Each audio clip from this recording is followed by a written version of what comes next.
Col and I have been in Port Alfred almost a year now, and I don't think we'll ever tire of picnicking on the beach. As we had some coffee, we watched a pair of Egyptian geese relaxing and swimming around in the clear water.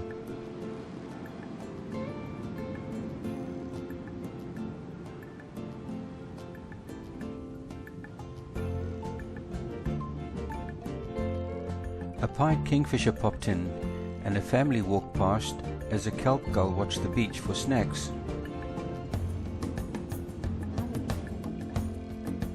I walked along the shoreline and stopped to film this African oyster catcher, also looking for morsels.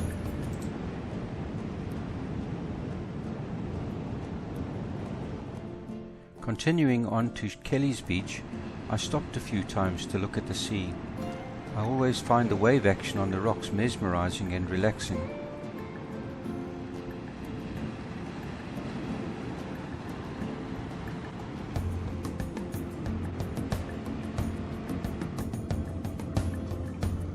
It will be a long time before we tire of these scenes.